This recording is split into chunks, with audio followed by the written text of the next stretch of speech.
കർത്താവ് നിങ്ങളോട് കൂടെ, അങ്ങേ ആത്മാവോടും കൂടെ. മർക്കോസിന്റെ വിശുദ്ധ സുവിശേഷത്തിൽ നിന്നുള്ള വായന. കർത്താവേ, അങ്ങേക്ക് മഹത്വം. അക്കാലത്ത് യേശു കഫർനാമിലെത്തി. സാബത്ത് ദിവസം അവൻ സിനഗോഗിൽ പ്രവേശിച്ച് പഠിപ്പിച്ചു. അവൻ്റെ പ്രബോധനത്തിൽ അവർ വിസ്മയം ഭരിതരായി. കാരണം നിയമജ്ഞരെ പോലെയല്ല, അധികാരമുള്ളവനെ പോലെയാണ് അവൻ പഠിപ്പിച്ചത്. അശുദ്ധാത്മാവ് ബാധിച്ച ഒരുവൻ അവിടെ ഉണ്ടായിരുന്നു. അവൻ അലറി, നസ്രായനായ യേശുവേ, നീ എന്തിന് ഞങ്ങളുടെ കാര്യത്തിൽ ഇടപെടുന്നു? ഞങ്ങളെ നശിപ്പിക്കാനാണോ നീ വന്നിരിക്കുന്നത്? നീ ആരാണെന്ന് എനിക്കറിയാം, ദൈവത്തിൻ്റെ പരിശുദ്ധൻ. യേശു അവനെ ശാസിച്ചു, നിശബ്ദനായിരിക്കുക, അവനെ വിട്ട് നീ പുറത്തു വരിക. അശുദ്ധാത്മാവ് അവനെ തള്ളി വീഴ്ത്തിയിട്ട് ഉച്ചസ്വരത്തിൽ അലറിക്കൊണ്ട് പുറത്തു വന്നു. എല്ലാവരും അത്ഭുതപ്പെട്ട് പരസ്പരം പറഞ്ഞു, ഇതെന്ത് അധികാരത്തോടെയുള്ള പുതിയ പ്രബോധനമോ? അശുദ്ധാത്മാക്കളോട് പോലും അവൻ ആജ്ഞാപിക്കുന്നു, അവ അനുസരിക്കുകയും ചെയ്യുന്നു. അവൻ്റെ പ്രശസ്തി ഗലീലിയയുടെ സമീപ പ്രദേശങ്ങളിലെല്ലാം പെട്ടെന്ന് വ്യാപിച്ചു. കർത്താവിൻ്റെ സുവിശേഷം. ക്രിസ്തുവേ, അങ്ങേക്ക് സ്തുതി.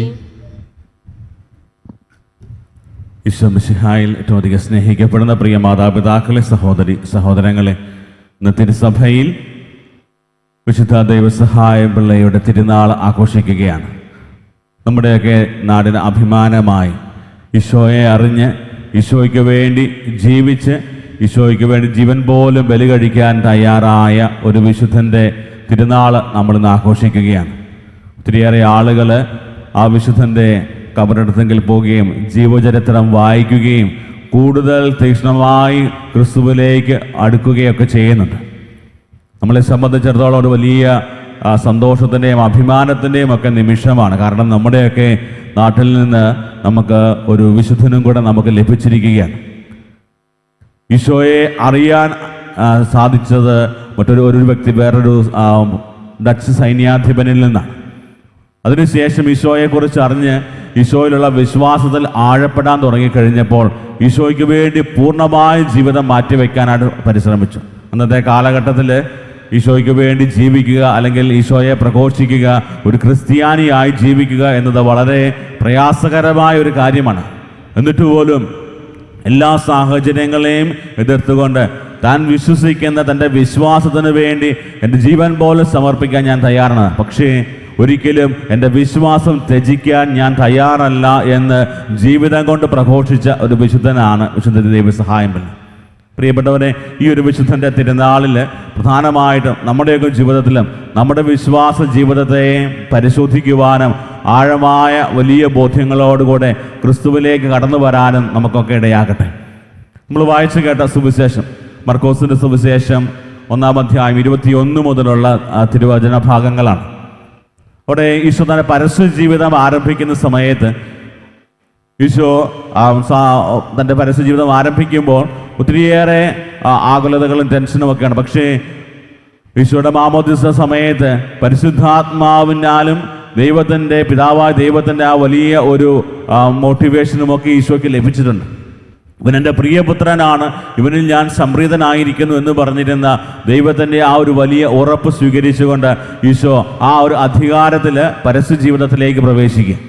പരസ്യ ജീവിതത്തിലേക്ക് പ്രവേശിക്കുന്ന ഈശോയെ കണ്ടിട്ട് എല്ലാവരും ഒരുപോലെ അത്ഭുതപ്പെട്ട് പറയുന്നൊരു കാര്യം, ഇവൻ ഉള്ളവനെ പോലെയാണ്. ഇവന് അധികാരമുണ്ട്, ഇവൻ പറയുന്ന കാര്യങ്ങൾ എല്ലാവരും അനുസരിക്കുന്നു, ഇവൻ പറയുന്ന വാക്കുകൾ പോലും ഞങ്ങളുടെയൊക്കെ ഹൃദയങ്ങളിലേക്ക് തുളച്ചു കയറുകയാണ്. ഞങ്ങളുടെയൊക്കെ നേതാക്കന്മാരെ പോലെയോ ലീഡേഴ്സിനെ പോലെയോ നിയമജ്ഞരെ പോലെയോ പരിസേരെ പോലെയോ ഒന്നുമല്ല, മറിച്ച് ഇവനിലൊരു പ്രത്യേകത കാണുന്നുണ്ട്. പ്രിയപ്പെട്ടവരെ, ഈ ഒരു വലിയ ആധികാരികത ഈശോയുടെ ഒരു വലിയ സവിശേഷതയാണ്. ഈശോയെക്കുറിച്ച് പറയുമ്പോൾ ഏറ്റവും കൂടുതൽ ബൈബിൾ പണ്ഡിതന്മാർ പറയുന്നൊരു കാര്യമാണ് ഈശോയുടെ ഈ ഒരു അധികാരം. പിതാവായ ദൈവത്തോടുള്ള ആ ഒരു വലിയ സ്നേഹബന്ധത്തിൽ നിന്ന്, പിതാവായ ദൈവത്തിൽ നിന്ന് ലഭിച്ച ആ ഒരു വലിയ അധികാരത്തോടുകൂടെ തൻ്റെ ജീവിതത്തെ ക്രമപ്പെടുത്തി മുന്നോട്ട് പോയ ഒരു വ്യക്തി. താൻ പോയ വഴികളിലെല്ലാം എൻ്റെ പിതാവിൻ്റെ ഇഷ്ടമെന്താണോ അത് നിറവേറ്റുവാനായിട്ട് തീരുമാനമെടുത്ത് മുന്നോട്ട് പോയി കഴിഞ്ഞപ്പോൾ തൻ്റെ ജീവിതവും വാക്കും പ്രവൃത്തിയും എല്ലാം ഒരുപോലെ ഒന്നിച്ചു പോകുന്നതായിരുന്നു. അതായിരുന്നു ഈശോയുടെ ജീവിതത്തിൻ്റെ ആ ഒരു വലിയ ആധികാരികത.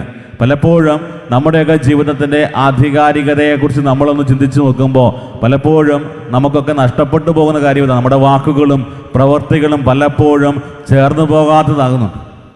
നമ്മൾ പല കാര്യങ്ങൾ പറയും, പക്ഷേ പറയുന്നതിന് വിപരീതമായിട്ടൊക്കെ ചെയ്യുമ്പോൾ പലപ്പോഴും നമുക്ക് നഷ്ടപ്പെട്ടു പോകുന്നത് ഈ ജീവിതത്തിൻ്റെ ആധികാരികതയാണ്. അതുകൊണ്ട് സുവിശേഷം നമ്മുടെ മുമ്പിലേക്ക് ഏറ്റവും പ്രധാനമായിട്ട് തരുന്നൊരു കാര്യമാണ്.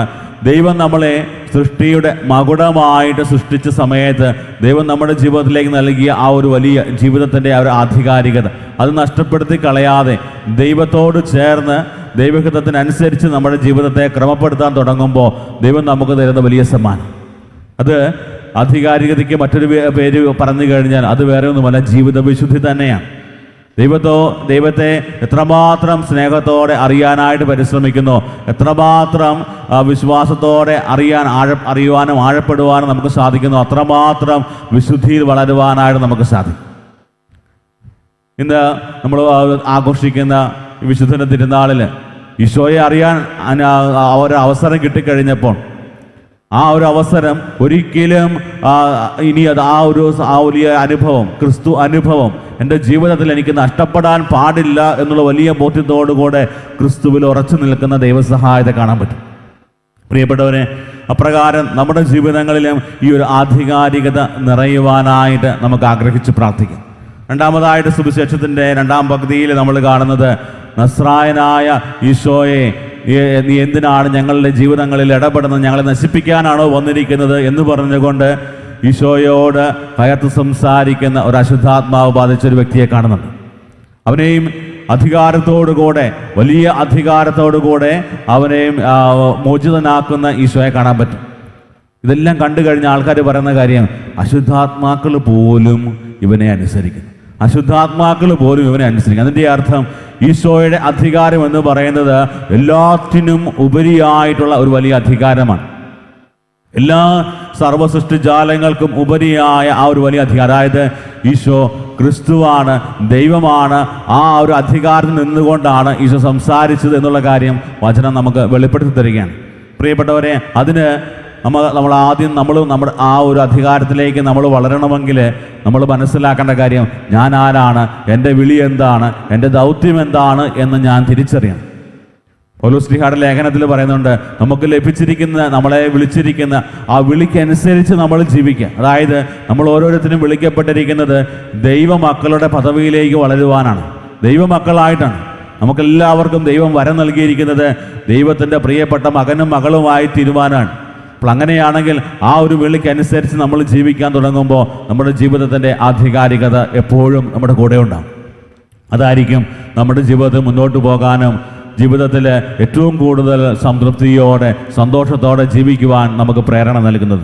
പ്രിയപ്പെട്ടവരെ, ഇന്ന് ഈ പരിശുദ്ധ കുർബാനയിൽ ഈ വചനഭാഗം ധ്യാനിച്ച് നമ്മൾ പ്രാർത്ഥിക്കുമ്പോൾ നമുക്ക് ആഗ്രഹിച്ച് പ്രാർത്ഥിക്കാവുന്ന കാര്യം, കർത്താവേ, ഞങ്ങളുടെ ജീവിതത്തിൽ പലപ്പോഴും ഞങ്ങളുടെ ഈ ജീവിതത്തിൻ്റെ ആധികാരികതയൊക്കെ പലപ്പോഴും നഷ്ടപ്പെട്ടു പോയിട്ടുണ്ട്. ഞങ്ങളുടെ വാക്കുകളും പ്രവർത്തികളും ഒക്കെ പലപ്പോഴും അത് വേറെ വേറെ ആയി പോകാറുണ്ട്.